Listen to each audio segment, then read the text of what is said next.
নির্বাচনকে সামনে রেখে মাত্র কিছুদিন আগে উপদেষ্টার পদ থেকে পদত্যাগ করেন আসিফ মাহমুদ সজীব ভুঁইয়া। 2025-এর 10 ডিসেম্বর পদত্যাগের পর মাসখানেক কাটতে না কাটতে স্থানীয় সরকার মন্ত্রণালয়ে দেখা যায় বড় ধরনের রদবদল।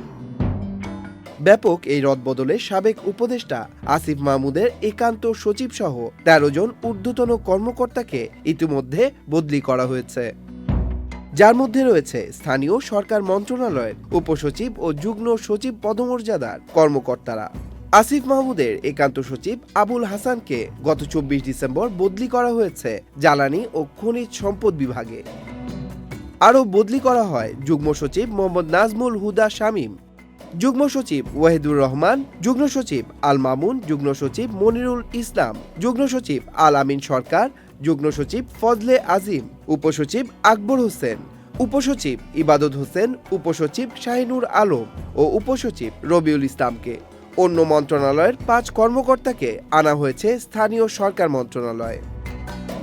এখানেই শেষ নয়, নিজ এলাকা কুমিল্লার মুরাদনগরে সজীব ভুঁইয়া হাতে নেন বেশ কিছু প্রকল্প।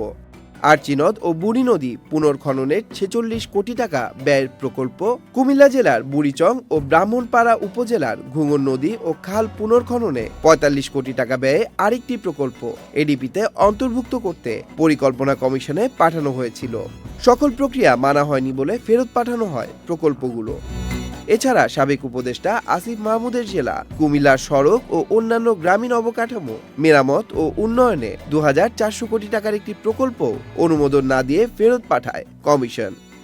মন্ত্রণালয় সূত্রে গণমাধ্যমে বলা হয়, কুমিল্লা সড়ক ও অন্যান্য গ্রামীণ কাঠামো মেরামত ও উন্নয়নের প্রকল্পটি একনেকে অনুমোদন পায়নি, তবে প্রক্রিয়াধীন রয়েছে।